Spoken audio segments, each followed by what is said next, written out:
Hola, ¿cómo estás? Espero que muy bien, que tengas un muy feliz viernes. Hoy quería hablarte de la fatiga. Siempre compartimos artículos, conocimientos y algunas experiencias también. Y las últimas novedades que tenemos desde la Gala Coli, que la Gala Coli, ya te voy a anticipar una novedad, va a cambiar el nombre de nuestra página en el próximo año. Vamos a incorporar más cosas para ofrecerte a nivel deportivo, pero como te decía, hoy quería hablarte de contenido básicamente de preparación física, en general de educación física, que tiene que ver con la fatiga.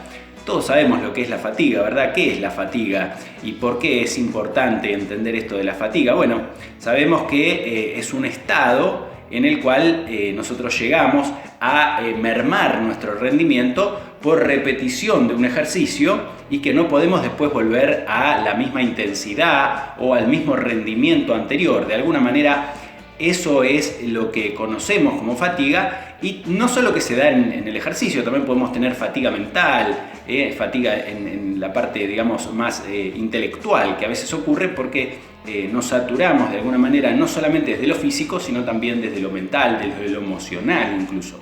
Entonces, ¿cómo podemos definir a la fatiga? Bueno, se puede definir como una reducción entonces temporal, pero reversible, en el rendimiento de un ejercicio, que esto fue, como te decía anteriormente, el resultado de haberlo repetido durante un tiempo, y claro, por eso entramos en este cansancio, ¿no? Parece obvio lo que digo, pero es importante entender que hay que de alguna manera saber ver de dónde viene esa fatiga, ¿no? Porque podemos identificar esta fatiga. Una manera puede ser desde una forma a lo mejor subjetiva, es decir, desde el sentimiento o la percepción subjetiva del esfuerzo, como es este test famoso, que bueno, es un poco abstracto, ¿no? Desde algún punto de vista, y otro puede ser desde un punto de vista más medible, como puede ser cuando evaluamos con un encoder, por ejemplo, que el jugador está realizando un trabajo explosivo y, por ejemplo, el encoder nos dice, digamos, nos pone en colores, ¿no? Cuando la repetición es óptima, nos pone esa repetición de color verde, porque, digamos, está en un target que nosotros definimos. Cuando la repetición, digamos, ya después de 3 o 4 repeticiones explosivas, vamos a suponer, entra en un color rojo, nos quiere decir que se fatigó esa zona explosiva y ya no tiene la misma velocidad el ejercicio. Por lo tanto, entró en una especie de fatiga, y ahí, ¿qué hacemos? Detenemos la serie de repeticiones para darle descanso y que se vuelva a recuperar, por ejemplo. Entonces tenemos que entender que la fatiga y las percepciones o sensaciones de fatiga son en realidad dos fenómenos completamente diferentes. Incluso algunos autores hablan de fatiga en la reducción de la fuerza máxima cuando definen a esta fatiga. También habrán comprobado ustedes por experiencia que hay diferentes digamos, sensaciones y percepciones de la fatiga de acuerdo a el ejercicio o el tipo de trabajo de rendimiento que se esté realizando. No es lo mismo, digamos, entender la fatiga desde el punto de vista de la fuerza máxima cuando estamos haciendo series de 2, 1, 3 repeticiones, que entender la fatiga desde un trabajo tal vez aeróbico, más metabólico, donde evidentemente los síntomas, por así decirlo, las sensaciones que nosotros podemos ver en el deportista son, digamos, mucho más notables en algún punto, ¿no? Por ejemplo, estoy hablando de todo lo que tiene que ver con la frecuencia respiratoria, ciertos síntomas precisamente de fatiga, de cansancio, ¿no? Que podemos notar, el sudor, la perspiración, la respiración, etc. Por ahí es distinto en lo que tiene que ver con la explosividad, con la fuerza, es otro tipo de percepción de la fatiga.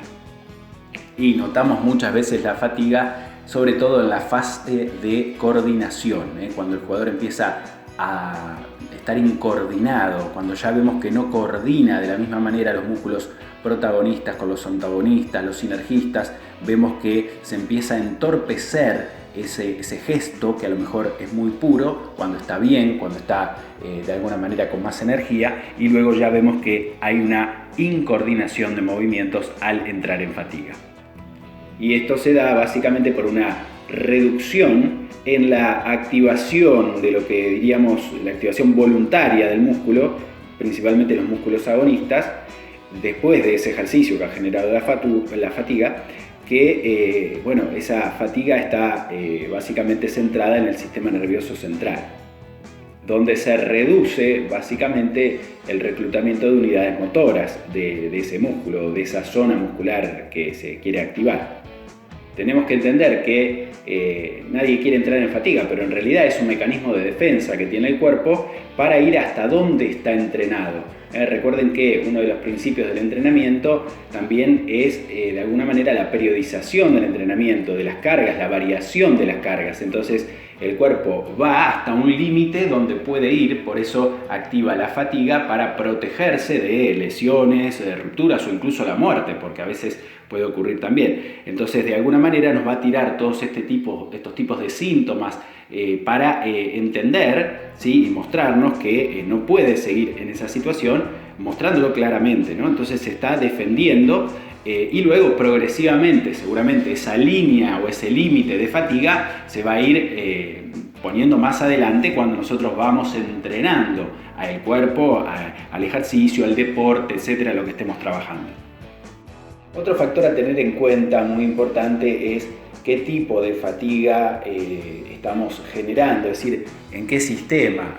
No es lo mismo entrenar, por ejemplo, en fútbol, fatigar al jugador el día de las aceleraciones y desaceleraciones intensas o el día intensivo, por decirlo desde el punto de vista de la periodización táctica, por ejemplo, que fatigarlo desde el punto de vista del día extensivo. Es decir, que serían como dos fatigas diferentes. No es lo mismo fatigarlo a lo mejor desde el punto de vista neuromuscular, desde la fuerza máxima o la fuerza explosiva, que fatigarlo desde el punto de vista más aeróbico, de un trabajo a lo mejor intermitente o de un fartlek. Entonces hay que tener en cuenta al otro día qué vamos a estimular, o si vamos a dar descanso, o cómo vamos a recuperar esa fatiga que generamos. Esto es lo que llamamos básicamente periodización del entrenamiento. Por eso existen los microciclos y todo lo que es el armado y reparto de los estímulos de acuerdo a los días y de acuerdo a las recuperaciones de los estímulos que vamos a dar.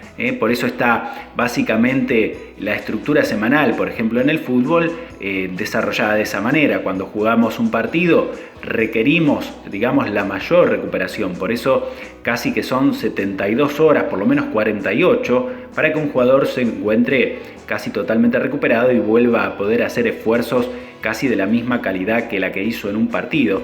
Por eso no hay más de 2 partidos por semana normalmente, salvo en algunas ligas como la de Inglaterra, que a veces se les puede meter algún partido más dentro de la semana y a veces pueden llegar a tener 3, ¿no? Pero normalmente, por lo que entendemos de la recuperación, son 2 partidos por semana. Y por supuesto que arrastrar fatiga y hacerlo crónico a esto puede llevar a lo que llamamos el sobreentrenamiento y de ahí venir lesiones, ¿no? Que eso es lo que queremos evitar. Por eso es tan importante a veces la pausa. Muchas veces creemos que más es mejor y esto es un error muy común, pero cuando digo muy común es de hoy mismo, hoy en día, en el año 2021, se sigue creyendo muchas veces que más es mejor y no es así. A veces hay que sumar calidad y no cantidad. Esto queda muy a criterio de quien esté a cargo del entrenamiento. Así que hoy quería comentarte esto de la fatiga. Estamos haciendo unos audios un poquito más largos a veces para dar un poquito más de contenido, brindarte toda la información que vos te mereces y que estás compartiendo aquí con nosotros en todas las redes sociales y en los grupos. Te mando un fuerte abrazo y espero que estés muy bien.